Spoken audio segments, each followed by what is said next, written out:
¿Qué tal? Muy buen día, buena tarde, buena noche a todas, a todos, a todos. Mi nombre es Omar Romero y el día de hoy tengo el gusto de dialogar con el doctor Francisco Javier Sánchez Tornero. Francisco, buena tarde, ¿cómo estás? Muy bien, Omar, muchas gracias por la invitación, te lo agradezco mucho. Gracias a ti, Francisco, por el espacio, por la apertura, por el diálogo.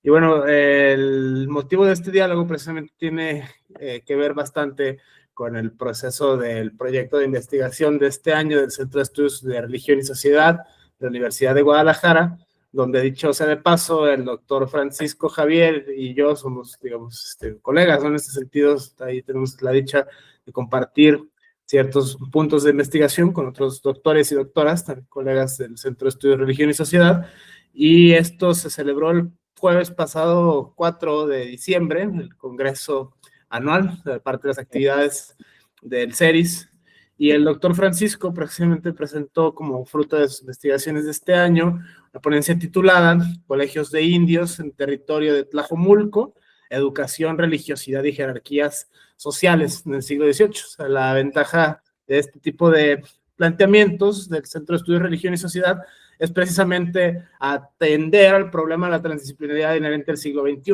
¿no? O sea, en ese aspecto es interesantísima esta primera premisa. Sin embargo, bueno, doctor, esta ponencia, digamos que tiene que ver con, además de una serie de proyectos de investigación, de líneas de investigación, argumentos, pero prácticamente tiene que ver con la formación, en ese sentido, la arqueología y la arquitectura. En este aspecto, doctor, bienvenido, gracias por el espacio. Esta primera premisa, la transdisciplinariedad inherente al siglo XXI y al complejo fenómeno del estudio de las religiones en nuestro país, en este caso, desde la arqueología, desde la arquitectura, como vestigios precisamente de la historiografía, ¿no? En este sentido, sería interesante escuchar esta primera premisa epistemológica. Gracias. Sí, muchas gracias, Omar. Fíjate que este proyecto que acabas de mencionar surge a partir de, o es el resultado de un proyecto mayor que tiene que ver con la reconfiguración del pensamiento indígena mesoamericano. Y yo lo abordo efectivamente desde la interdisciplinaridad y la multidisciplinaridad. Últimamente también aplico otras disciplinas que, aunque no son afines directamente a la arqueología o a las ciencias sociales, ofrecen resultados pertinentes que, si quieres, más adelante lo puedo ir desarrollando. Pero es efectivamente esta interdisciplinaridad lo que me ha permitido, desde la arqueología misma, desde mi formación como arqueólogo, tener una perspectiva mucho más amplia sobre el pensamiento indígena mesoamericano, que ese es el objetivo principal de mi proyecto. Efectivamente, en el seminario mensual que tenemos en el CERI se presentó una ponencia sobre sobre colegios de indios. Y esta primera aproximación que se hace a este proyecto, que se va a presentar en formato de capítulo para el próximo año, tiene como objetivo demostrar la agencia indígena, que ese es uno de los objetivos principales que yo he estado tratando de evidenciar a través de todas estas investigaciones. Y mencionabas también por ahí la cuestión arquitectónica, que es, en este caso, ha sido una de las formas, o digamos, el medio de aproximación para poder entender este pensamiento. Como arqueólogo, lo que nosotros tenemos a la mano es la cultura material, las manifestaciones materiales. Y es a partir de esta cultura material que podemos hacer una aproximación para tratar de comprender, para dilucidar este pensamiento o los patrones conductuales de las sociedades. Y no hablamos específicamente de sociedades del pasado, porque también nos pueden servir para entender a las sociedades del presente, pero sí para poder abordarlo, ¿no? Esta perspectiva transdisciplinaria, doctor, me parece muy interesante. Los cruces que tiene la arqueología con la antropología, con la historiografía, con la sociología, la psicología, de todas las ciencias sociales, este debate interesantísimo. Hasta dónde sí, hasta dónde no, como caja de herramientas, ¿no? A lo Michel Foucault, o sea, en este aspecto me sirve, qué sé yo, la etnografía, el rapport, la estadística, no sé, pensando, echar mano de artilugios discursivos y metodológicos propios de estas disciplinas de las ciencias sociales, ¿no? Todas estas, desde luego, tienen su separación de la filosofía eminentemente positivista del siglo XIX, ¿no? Fue como empieza, al menos como se platica en la historiografía misma de la ciencia, que esa es la pregunta inherente, doctor, a este tema. O sea, la historiografía, desde que existe como ciencia, antes de la historia, ¿no? Este debate desde Heródoto hasta nuestros días, y su pariente muy cercano a la arqueología, ¿no? Dicen algunos 90% imaginación, 10% evidencia. En ese sentido, me parece muy interesante a la luz de los tiempos que corren, o sea, la vertiginosa transdisciplinariedad del siglo XXI. Por un lado, estas interrelaciones con estas otras disciplinas, insisto, antropología, historiografía, sociología, psicología, pensando en la obra que tiene publicada, autor, en ese sentido, la serie de escritos y demás, ese aspecto, me parece como esta línea, ¿no? Hasta dónde decía esa arqueología, sobre todo, y derivada de la anterior, otra muy interesante, la arqueología no solamente es del pasado, ¿no? Se puede hacer arqueología o la multivocidad, la arqueología del saber, por ejemplo, ¿no? De vuelta a Michel Foucault, en ese aspecto, hasta dónde estas diferencias conceptuales son interesantes en la obra, ¿no? En ese aspecto me parece muy interesante. Gracias. Pues mira, Omar, la cuestión es que la arqueología tiene distintos enfoques, distintas posiciones teóricas, y es difícil poder definir una sola arqueología. Hay muchas arqueologías procesuales, arqueologías postprocesuales, post-postprocesuales, con múltiples variantes. ¿Y esto qué quiere decir? Bueno, hay una arqueología que es muy cuantitativa y una arqueología que es muy cualitativa, y obviamente esto tiene sus interpretaciones. Aquí quiero señalar que no estamos hablando de eclecticismo, o sea, no estamos hablando de un eclecticismo teórico en el que estamos mezclando distintas disciplinas para ver cuál se acomoda mejor a nuestra hipótesis o a nuestras preguntas. Estamos hablando de que desde la perspectiva científica que estamos abordando la arqueología, nosotros estamos considerándolo desde una posición teórica muy específica. Esta posición teórica está valorada, está dividida en 4 áreas específicas. Es un área valorativa justificativa, un área ontológica, un área epistemológica y un área metodológica. Entonces, al hacer uso de estas disciplinas afines o no afines, como las ciencias de los materiales, la física y la química, lo que estamos haciendo es tratar de responder una pregunta, una hipótesis, ¿sí?, bajo conceptos que tienen una implicación epistemológica importante y por lo tanto ontológica. Es decir, que estos conceptos nos sirven para poder entender esta realidad que queremos conocer, y la metodología es esta forma de hacerlo. Y es ahí donde nosotros empleamos desde la gran variedad de posiciones teóricas que existen en la arqueología,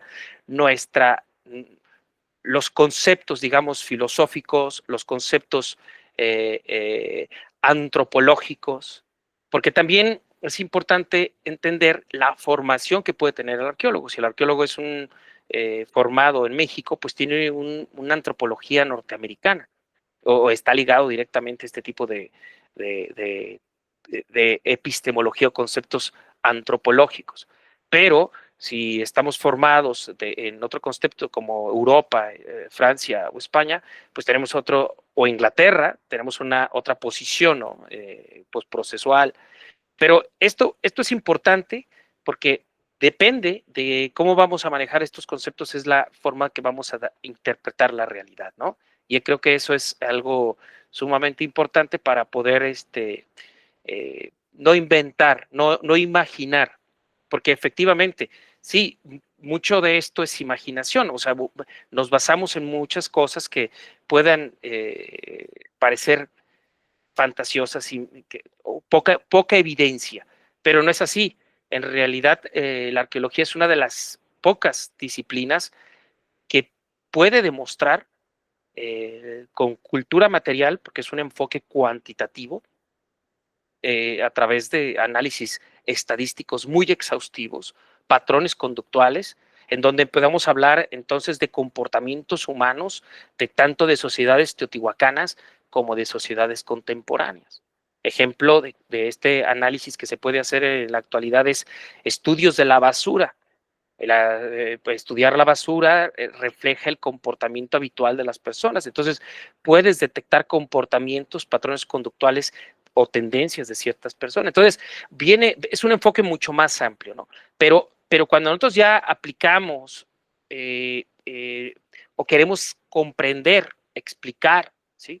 Describir primero, explicar y luego interpretarlo, pues debemos de tener o estar conscientes de estas 4 áreas que estoy mencionando: el área valorativa justificativa, el área epistemológica, ontológica y metodológica, porque esto es importante, y ahí es donde hacemos uso tanto de la fenomenología, de la geografía crítica, de la arqueología social latinoamericana, que no lo estoy hablando de una manera ecléctica, o sea, no es que usemos todas al mismo tiempo, sino que son herramientas que podemos tener para poder ir entendiendo la complejidad de las sociedades que estamos estudiando, ¿no? Esta última intervención me llama poderosamente la atención precisamente por este tipo de ciencias de la tierra, la ecología, la economía, la cultura, o sea, categorías que son muy difusas, grandes éxitos como la cultura, los indigenismos, que significa, son debates extensísimos que han derramado mares de tinta desde este punto de vista, todas tienen que ver justo con esta premisa ontológico-epistémica. O sea, de todas estas herramientas que existen, corrientes, interrelaciones entre corrientes, sobre todo cuando se mezcla la antropología con la historia, la sociología con la lingüística y un largo etcétera, todas estas manifestaciones culturales que sí suceden en un espacio geográfico determinado, tienen un grado de materialidad, ¿no? Que es uno de los criterios epistemológicos, precisamente la famosa arqueometría, ¿no? En ese aspecto no es algo, tenemos evidencia, ¿no? Justo vestigios, existe prueba fehaciente, empírica, en ese aspecto es tributo al empirismo, es tributo al positivismo, en ese aspecto no solo es, digamos, la narrativa, ¿no? Porque prácticamente esto y la literatura, ¿cuál sería la diferencia epistémica? Claro, ahí radica una de las bastantes, desde mi punto de vista, contundencias metodológicas y rigores precisamente epistémicos de la arqueología. En ese aspecto se puede interpretar, pensando en las categorías que subyacen al análisis tal cual lo presentas en tu obra, Francisco. En ese aspecto es el pensamiento indígena, ¿no? O sea, es primera grande ontología del pensamiento, ¿no? ¿Qué tipo de identidad es?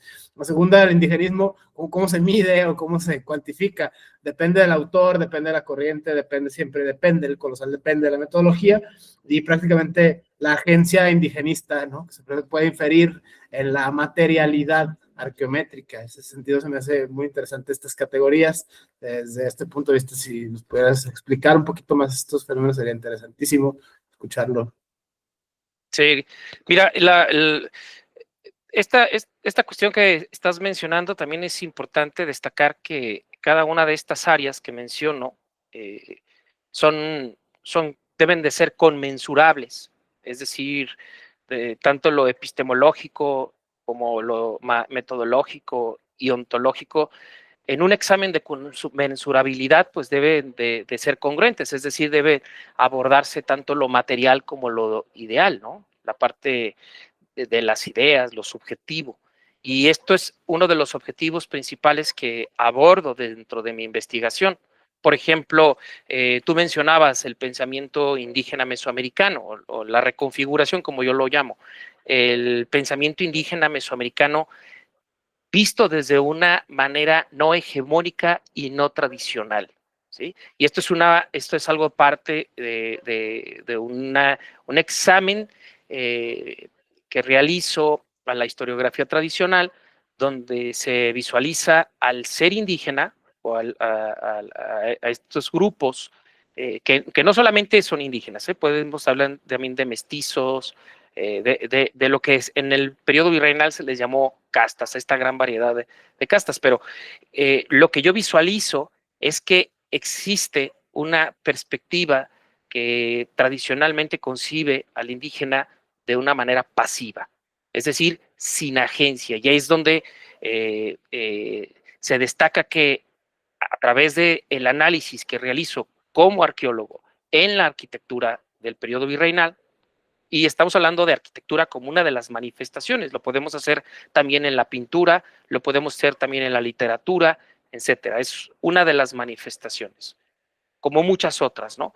Pero lo que yo puedo identificar es que existe una agencia. Es decir, el indígena participa en la realidad, ¿sí? En la que se encuentra. Es decir, no es una persona pasiva que esté actuando por órdenes de manera inconsciente, sino que hay toda una intención del indígena de incorporar distintos elementos para llegar a hacer este tipo de conclusiones o poder profundizar en el pensamiento indígena. En el caso del periodo virreinal, yo lo estoy haciendo a través de una cuestión cuantitativa, es decir, a través de las portadas, a través de la iconografía, a través de la configuración arquitectónica, la relación de los elementos naturales, culturales, es decir, iglesias, cerros, constelaciones. Hago todo un planteamiento para demostrar que existe un pensamiento mesoamericano. Tú como seguramente ya lo has abordado en algún otro momento, Mesoamérica es un concepto creado específicamente para hablar de poblaciones prehispánicas. Hablar de Mesoamérica en el periodo virreinal es hablar atemporalmente. Y yo lo estoy usando de manera anacrónica porque lo que estoy tratando de rescatar de esto es esta persistencia, esta resistencia de ese pensamiento que tradicionalmente se cree que se acabó en la conquista militar. Recordemos que existe un periodo que podemos definir como conquista militar y posteriormente viene un periodo que es la conquista espiritual, y ese periodo no hay una fecha como tal, como si podemos determinar un momento histórico en ciertas regiones para hablar de una conquista militar. La conquista espiritual es mucho más amplia. Entonces hay territorios donde no se logró la conquista espiritual, o no por lo menos en el siglo XVI o XVII, ¿no? Entonces de eso es lo que estoy tratando de rescatar. Pero esto va mucho más allá, ¿eh? Porque lo que estamos hablando es que el indígena siempre estuvo consciente de su propia realidad. Es decir, eran conscientes de su propia existencia, ¿no? Y en esto, pues podemos retomar los conceptos de Martin Heidegger, ¿no? Como el concepto del Dasein, el concepto del Dasman, ¿sí? Conceptos que me han servido mucho para poder entender esta agencia indígena. Ese aspecto es muy interesante, justo esta discusión de qué significa ser mexicano o qué significa ser cualquier predicado, indígena, pueblo originario, sobre todo a la luz de los actuales debates sociojurídicos del presente. En ese aspecto se vuelve muy interesante porque son categorías muy difusas y son categorías construidas socialmente, que presuntamente descubren la naturaleza del ser de algo o de alguien, que es algo, a mí me hace como el logo, digamos, contradictorio directamente hablando, ¿no? La suerte de oxímoron en ese aspecto. Es una categoría artificial que pretende descubrir o tratar de describir algo esencial a la naturaleza, lo que sé que eso significa, es que eso ha generado un debate enorme, o sea, esto, naturaleza, ser, esencia, ente, o sea, todas esas categorías se multiplica al nivel del ser. También se extiende, como arqueólogo lo sabrás mejor desde este punto de vista, al espacio, ¿no? En ese aspecto, la ontología del espacio, el espacio no solamente es geográfico, es espacio simbólico, es espacio lingüístico, es espacio corporal, etcétera. Todas estas mutaciones, digamos que tienen todos estos conceptos que son peculiarmente de las ciencias sociales, la multivocidad inherente, sobre todo esta línea de investigación entre arqueología, lingüística y prácticamente historiografía con etnografía. Es un grupo específico con una noción específica, en este caso el concepto de agencia, es un concepto sociológico. En ese aspecto está todo está entramado metodológico. Me parece interesante cómo es que llegas hasta la ontología. En ese aspecto, este tipo de arqueología, pensando de nuevo en Michel Foucault, la arqueología, ¿sabes cómo es que se entiende, digamos, esta misma mutación epistemológica, ontológica y semántica en el presente como arqueólogo? O sea, prácticamente es ¿qué minoría? ¿Cómo está el gremio de arqueólogos en México? Y la tendencia, prácticamente lo decía hace rato también, depende de la escuela, depende de la tradición. O sea, volvemos a otro tema predilecto de ontología y hermenéutica, depende del ser o la forma de la naturaleza en la cual se estudia algo. En ese aspecto, muy interesante esta interrelación entre arqueología, ontología y semántica. Desde este punto es fascinante este permiso. Sí, mira, yo lo visualizo de esta manera, ¿no? La arqueología dividida en tres partes, ¿no? Descriptiva, explicativa e interpretativa, ¿no? Y para mí creo que eso es como los tres niveles en los que se tiene que realizar. Como arqueólogo, pues careces de fuentes históricas en muchas veces, en muchos casos, que te permitan conocer, ¿no? A las poblaciones o este pensamiento, ¿no? El pensamiento indígena que hemos estado mencionando, ¿no? Entonces, antes de eso, pues tienes que hacer todo un análisis cuantitativo, un análisis de registro de un corpus iconográfico, por ejemplo, buscando estos patrones conductuales que te estén hablando de un lenguaje, de un léxico oculto, ¿no? Y no estoy hablando nada más de iglesias, estoy hablando de códices, estoy hablando de iconografía en cerámica, estoy hablando de arquitectura prehispánica, etcétera, ¿no? Entonces, yo lo que puedo percibir, como lo has mencionado, es yo concibo el territorio como una construcción social en el que existen geosímbolos. Estos geosímbolos, y esto pues se remite directamente a la geografía crítica, eh, que es esta geografía que se aleja del plano cartesiano, de la geografía tradicional. Entonces, lo que se concibe es que existen espacios que tienen una carga cultural muy importante donde se encuentra la memoria colectiva y sirven como referentes para la población, generan identidad, generan, se van generando distintos elementos. Los cerros, por ejemplo, es un geosímbolo de un territorio. La laguna, un río es un geosímbolo de un territorio, ¿no? Y estos son referentes importantes para las poblaciones que se asientan en un espacio, ¿no? Específico. En este caso, el territorio que yo trabajo, Tlajomulco de Zúñiga, pues estuvo conformado como una república de indios. Esto no viene en las fuentes históricas como tal, pero todos sabemos, o los que hemos trabajado en este territorio, que las poblaciones eran indígenas, ¿sí? Y que estas poblaciones estaban agrupadas en los pueblos conocidos como Altepet, así es como vienen referidos. Pero aquí quiero señalar algo que acabas de indicar al inicio, el concepto de indígena, otro de los conceptos que ha generado mucho de los debates, ¿no? En la época prehispánica no existe el indio, no existe el indígena. En la época prehispánica existen mexicas, totonacas, mayas, mixtecos, zapotecos, etcétera. El concepto de indígena es un concepto totalizador empleado por los españoles para categorizar a toda esta población en un mismo nivel. Pero existen unas diferencias fundamentales entre ellos. Hay linajes, y estas diferencias trascienden periodo prehispánico, ¿no? La evidencia es que en el periodo virreinal vamos a encontrar la diferencia entre indio conquistado, indio conquistador. El indio conquistador, por ejemplo, tiene derechos, tiene privilegios, puede montar a caballo, puede traer armas, y es el indio que ayuda a los españoles a conquistar y por lo tanto tiene derechos, ¿no? Es considerado hidalgo. Entonces, estas diferencias evidencian que existe un uso ecléctico sobre estos conceptos como indio, ¿no? El concepto indígena, pues, surge en la década de los 40. Manuel Gamio es quien hace una de las propuestas y hace la diferenciación. Curiosamente, él dice cuántos tipos de indígenas existen, porque pues, aunque una persona se diga indígena, pero si no habla la lengua, se le puede considerar como indígena. Entonces, son temas que aún necesitan un debate como tal, ¿no?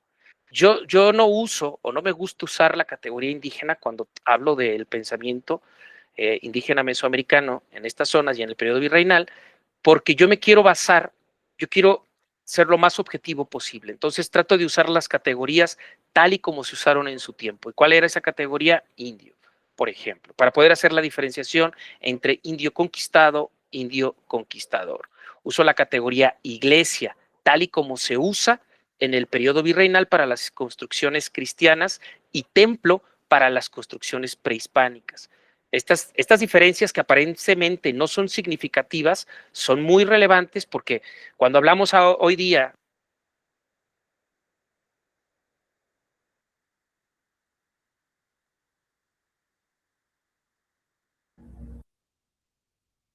Se dejó de escuchar el micrófono. Ya. A ver, ¿ya me escuchas? Ya. Sí. Que mencionaba que este tipo de categorías son importantes, ¿no? La categoría en indio conquistado, indio conquistador, iglesia, templo, son importantes usarlas tal y como se usaron en su momento, porque estos términos como tal tienen implicaciones ontológicas muy importantes.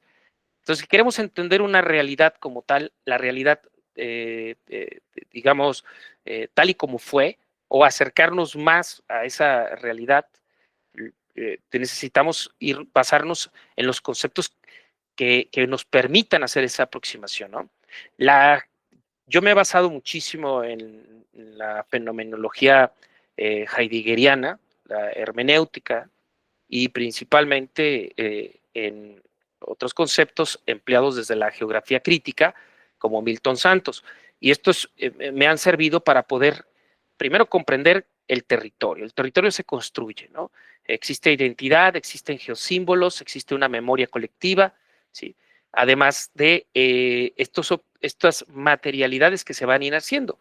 Y esto no es eclecticismo en el sentido de que la fenomenología, en el caso específico de la fenomenología heideggeriana, aporta información importante para poder entender el sentido del ser, en este caso el sentido del ser indígena.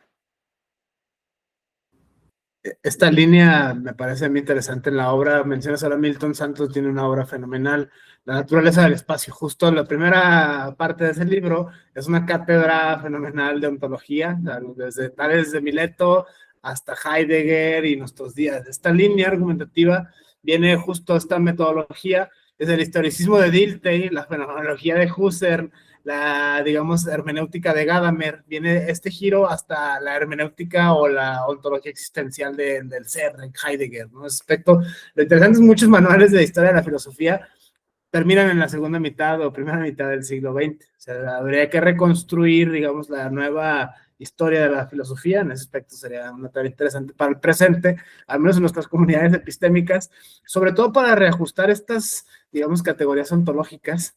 Parece que estamos como, o sea, Heidegger sí es fenomenal, pero son casi 100 años. En ese aspecto es interesante. Milton Santos es contemporáneo, sus obras no sé, todavía están vigentes, ¿no? Incluso un legado epistemológico en esta tradición. A propósito de la hermenéutica, esta obra que sigue esta línea argumentativa, o sea, prácticamente inspirada en esta naturaleza del espacio, esta clase fenomenal de ontología. Lo mencionabas hace rato, geografía crítica, sociología descriptiva, antropología cuantitativa.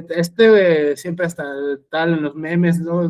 Nosotros los cuantis, ustedes los quali, está esta línea argumentativa, tiene que ver con metodología. Y toda metodología, como buena epistemología, subyace en una ontología. ¿Qué es lo que existe? ¿Qué es lo que estudia esta ciencia? Estudia el espacio. Perfecto, maravilloso, que es el espacio. ¿Qué es lo que estudia esto? Estudia el ser indígena, ¿no? Fenomenal. Tenemos un gran problema, no solo historiográfico, no solo, digamos, lingüístico, sino ontológico. En ese aspecto, ¿qué tipo de ciencia, o como arqueólogo, pensando sobre todo para los no arqueólogos en el siglo XXI, este problema, digamos, epistemológico, metodológico, sobre todo a la luz de las fuentes? A mí me parece muy interesante. ¿Y cómo es que, a ver, doctor, cómo está un buen día? Me voy al archivo, voy a las pirámides a obtener información, busco vestigios de excavo. O sea, prácticamente, ¿cómo es que se hace arqueología en México en el siglo XXI? Entonces, me parece a mí interesante, sobre todo pensando en quienes no somos arqueólogos, sobre todo la multivocidad de la palabra y la metodología que se sigue para en este caso, este periodo específico, manifestación específica del ser, el ser indígena, en el territorio, digamos, Tlajomulco de Zúñiga, que tiene que ser otra de las minucias delimitar, ¿no? Con sesgos cronológicos, poblacionales y del tipo de investigación. En ese aspecto me parece interesante esta premisa ontológica, epistemológica. O sea, sería interesantísimo como arqueólogo para los no arqueólogos. Sí, mira, bueno, antes que nada hay que definir cuál es el objeto de estudio de la arqueología, ¿no? Porque aquí pues, se puede a veces uno hasta confundir, ¿no? Muchas veces se piensa que el objeto de estudio del arqueólogo es la cerámica, la pirámide, ¿sí? La cultura material, y no. El objeto de estudio del arqueólogo es el ser humano, el estudio del ser humano. Eso es lo que hacemos en realidad, tratamos de entender al ser humano y nuestro medio de aproximación es la cultura material. Como en muchas ocasiones ya no tienes a ese ser humano vivo, pues tu forma de aproximarte es a través de la cultura material de ese ser vivo, ¿no? Entonces, la haces como de cierto detective, ¿no? En el que tienes que ir armando este rompecabezas con millones de datos. Esos millones de datos pueden ser desde análisis cuantitativos principalmente. El arqueólogo está relacionado mucho con el análisis cuantitativo porque no puedes iniciar con un análisis cualitativo, porque eso sí sería como hacer una interpretación muy subjetiva. Eso existe en la arqueología. Hay corrientes arqueológicas postprocesuales que tienen un enfoque cualitativo y se enfocan principalmente en esta aportación, pero yo considero que la aproximación correcta debe de ser desde un enfoque cuantitativo, ¿sí?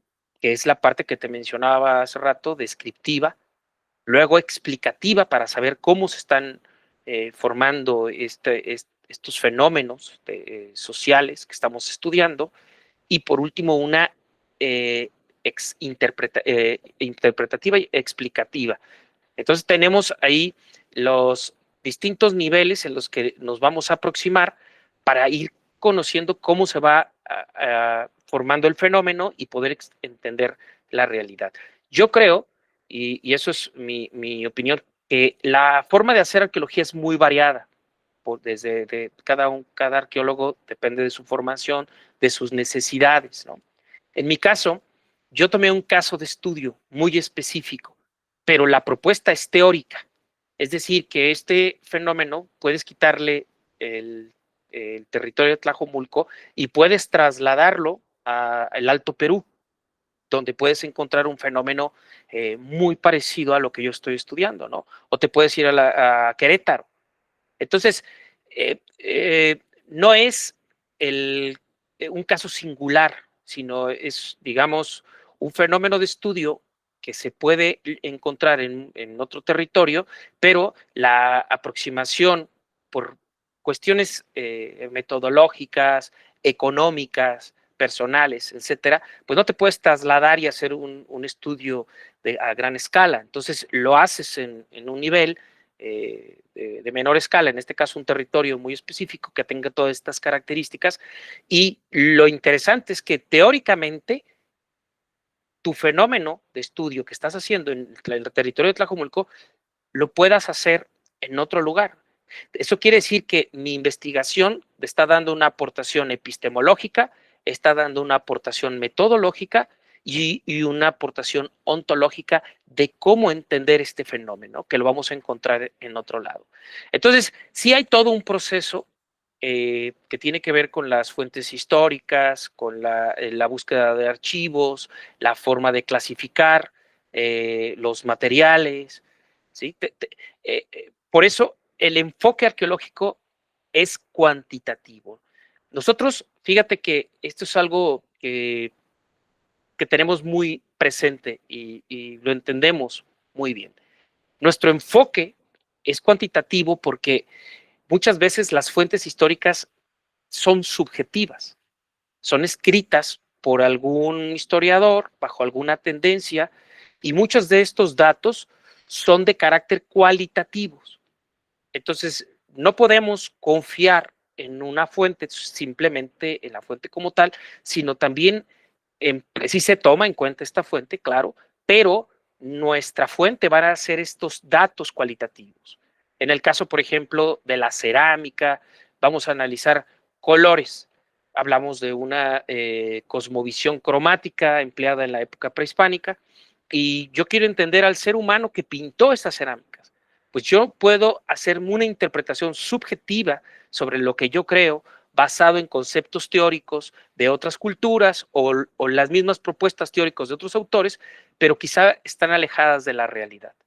Para poder yo tener una certeza o una explicación más objetiva y una interpretación más objetiva sobre este fenómeno, yo tengo que hacer análisis cuantitativos, es decir, saber de qué está hecho ese color, el color blanco, el color rojo, saber si es carbonato de calcio, sulfato de calcio, óxido de silicio, ¿sí? Óxido de titanio, etcétera, ¿no? Yo tendría que hacer un análisis exclusivo de todos estos elementos para después hacer una explicación, digamos, en el aspecto cualitativo y decir, ir explicando estas cuestiones que son de la física y la química, elementos químicos, pero interpretarlo en el aspecto social, ¿no? Entonces, esa es la parte de explicación, o sea, hago primero una descripción, luego hago una explicación y luego ya hago, basándome en esta explicación, también están las fuentes históricas. Reviso fuentes históricas como Historia General de las Cosas de la Nueva España de Fray Bernardino de Sahagún, etcétera, para saber qué es lo que se dice en las fuentes sobre estos materiales, cómo se elaboran, etcétera, ¿no?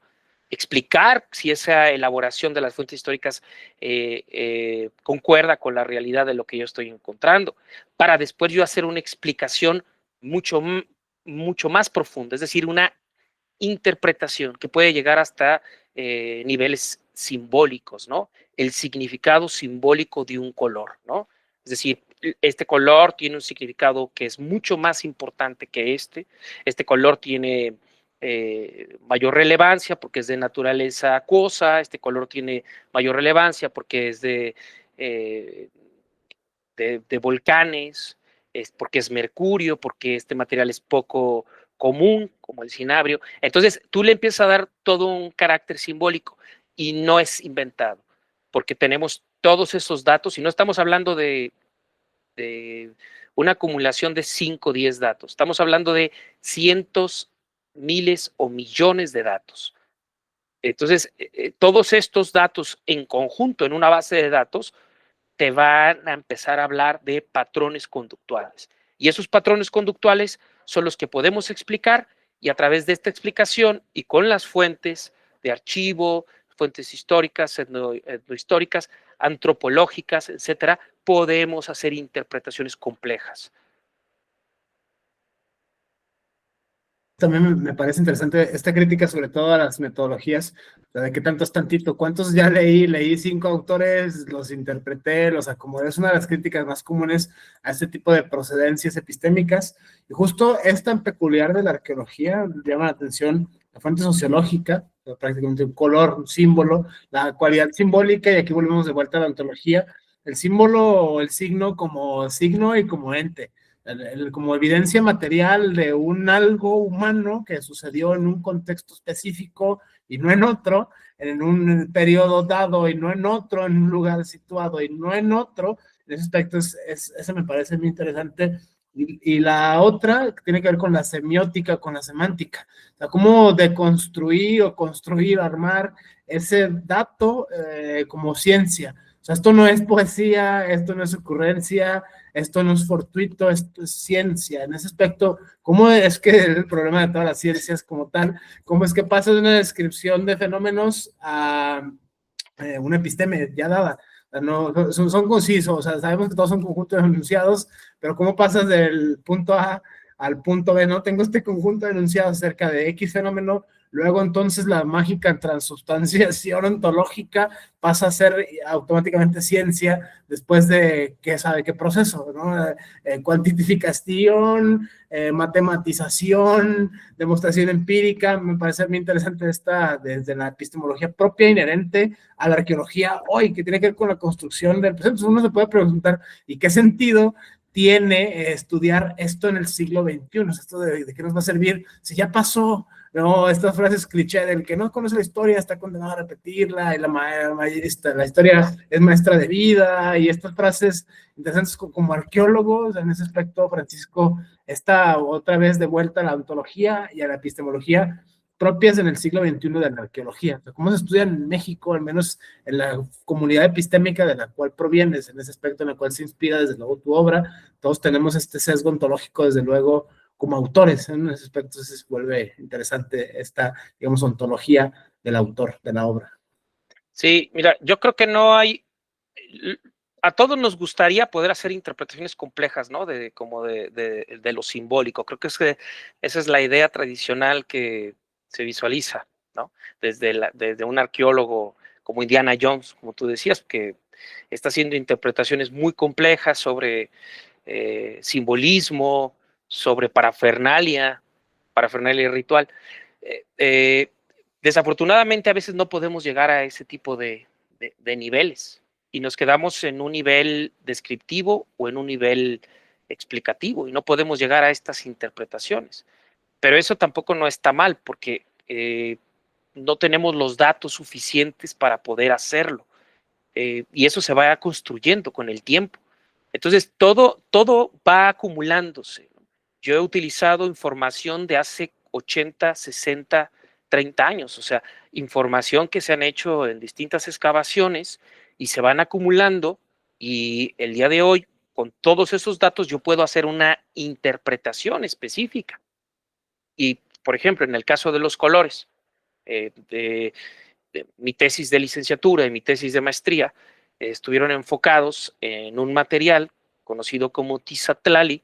Es un material que se obtiene de las lagunas, es una tierra mineral conocida como diatomea fósil. Son microorganismos unicelulares que crecen en las lagunas, en los cuerpos lacustres, y cuando cambia el pH, pues estos microorganismos mueren y todas las frústulas, la estructura con la que están formados, quedan en el sedimento. Entonces, en la época prehispánica, utilizaban este material para la elaboración del color blanco. Esto, uno podría decir, bueno, lo están usando porque hay disponibilidad del material. Entonces, se están adaptando a la disponibilidad de materiales. Si hay mucho material de tal naturaleza, pues van a usar ese material en sustitución de otro que es mucho más difícil. Pero lo que yo fui encontrando es que este material generaba identidad. Este material era de uso ritual. En la época prehispánica, todos conocemos estas famosas imágenes donde a los esclavos los pintan de blanco. Bueno, generalmente se cree o se asume que es carbonato de calcio, cal. Y bueno, mi propuesta es que es óxido de silicio, o sea, diatomea, un material de origen lacustre. Y esto no es que yo lo invente porque obtuve 2, 3 datos. Llevo por lo menos los últimos 15 años trabajando a la par del tema de la reconfiguración del pensamiento indígena mesoamericano durante el periodo virreinal, este tipo de análisis. Entonces, ¿qué es lo que podemos identificar? Pues que hay materiales, hay todo una cosmovisión que es distinta a nuestra cosmovisión occidental.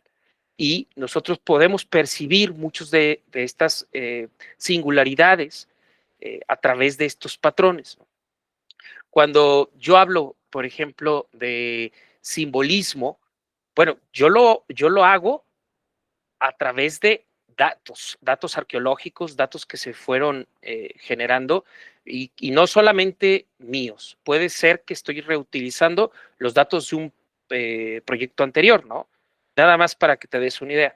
Entre el 2013 al 2017, pues escribí eh, dos tesis y hay una serie de artículos que se pueden encontrar en internet específicamente con este tema del color blanco, arqueometría, y utilicé datos que no fueron capturados por mí, fueron capturados por el proyecto arqueológico del Valle de Toluca, dirigidos por la doctora Yoko Sugiura Yamamoto, desde hace 30 años.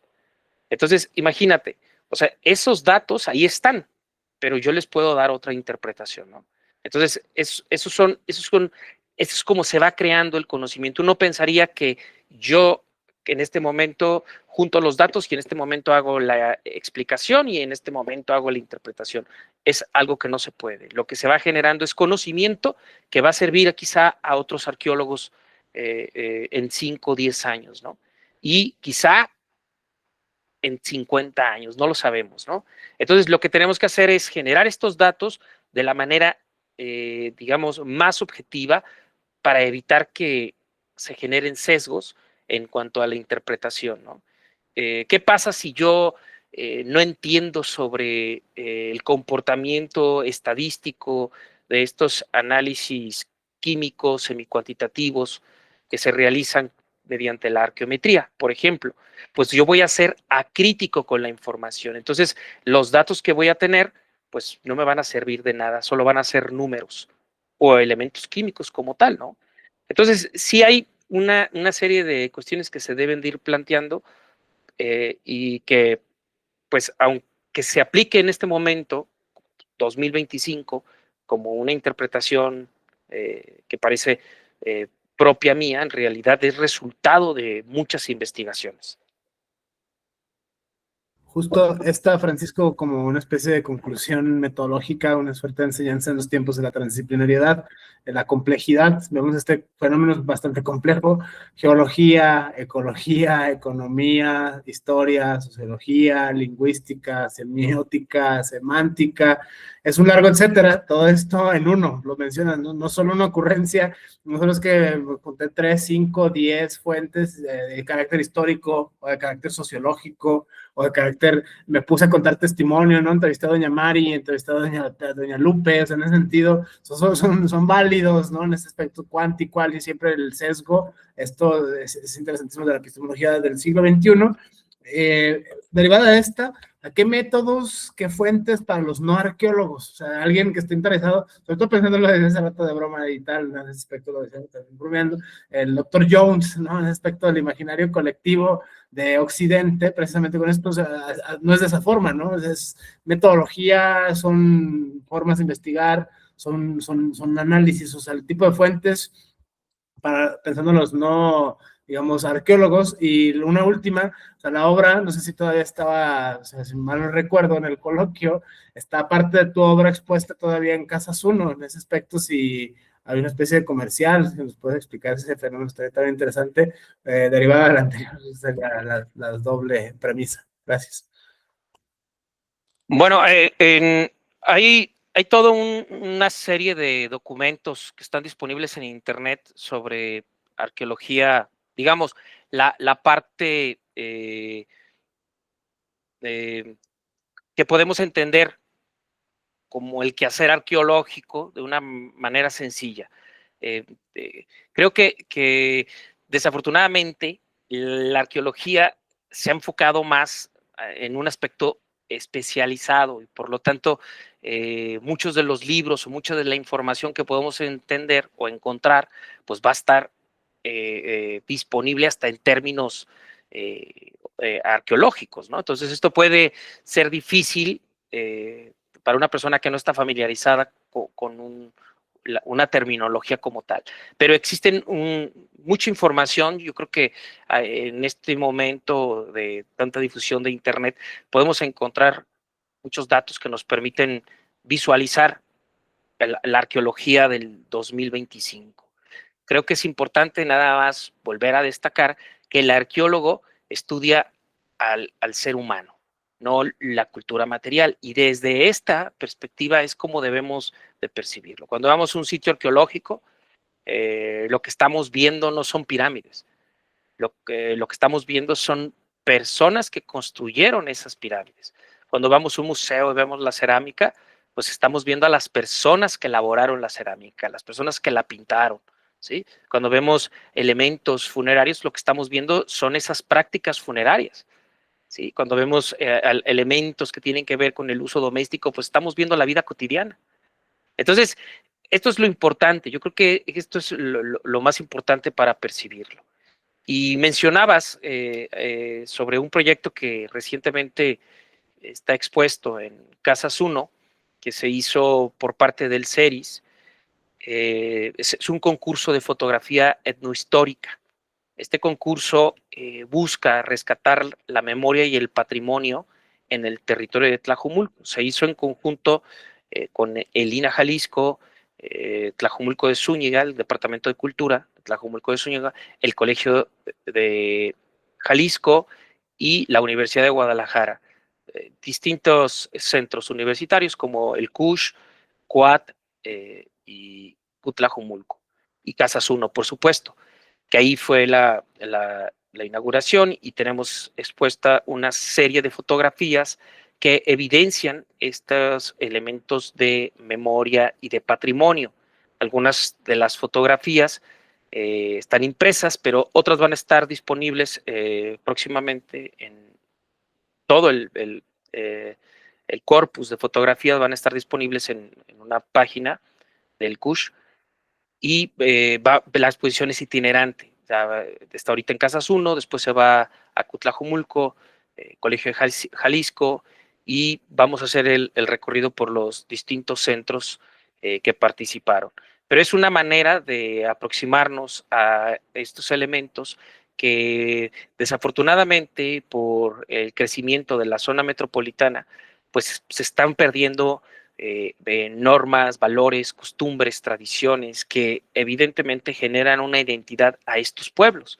Es decir, Cuscomatitlán, Caquetitlán, San Juan Evangelista, San Lucas Evangelista, San Miguel, San Sebastián, Santa Anita, pues está creciendo demasiado la ciudad, y poco a poco se van a ir perdiendo estas prácticas, ¿no? La idea de este concurso de fotografía fue rescatar estos elementos.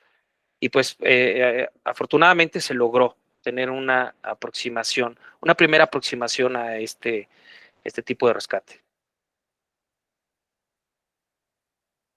No me queda más que agradecerte, Francisco, este diálogo, esta apertura, sobre todo para remover elementos del imaginario colectivo de manera ontológica y epistemológica en torno al quehacer profesional de la arqueología mexicana.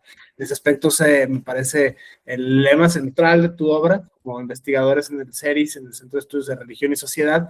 Es una gran labor de cómo se ha dicho esta forma que tienes muy del presente de verla, muy, muy novedosa desde este punto de vista, como algo vivo, ¿no? Es como vestigios de escultura material, por eso me atrevo a llamarle de esta forma, remover imaginarios metodológicos que tenemos precisamente quienes no somos arqueólogos, ¿no? Lo vemos esta mezcla rara, ¿esto qué es? Sociología, esto es etnografía, es historiografía, o sea, ¿qué es? No, un momento, esto es arqueología y se hace de esta forma y no de otra. En ese aspecto se agradece sobre todo en el siglo XXI con la difusión y lo difuso de los conceptos. En ese aspecto está sobre todo la obligada metodología, desde mi punto de vista muy criticable, podrá ser hermenéutica y análisis crítico del discurso, precisamente de las fuentes, de los extractos que tenemos para hacer ciencia hoy en nuestras comunidades sociales epistémicas. En ese aspecto, muchísimas gracias, Francisco, por este diálogo bastante esclarecedor desde ese punto de vista.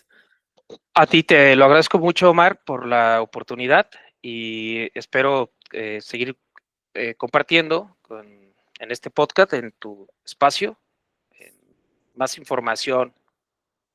Genial, sí, cuando gustes en este aspecto, este foro está abierto. Estos debates precisamente epistemológicos y ontológicos, las ciencias transdisciplinarias del siglo XXI. Diálogo con el doctor Francisco Javier Sánchez Tornero del Centro de Estudios de Religión y Sociedad. Muchísimas gracias a todas, a todos, a todos. Gracias, Francisco, principalmente a ti por hacer posible este espacio. Gracias, estamos en contacto. Nos vemos. Gracias.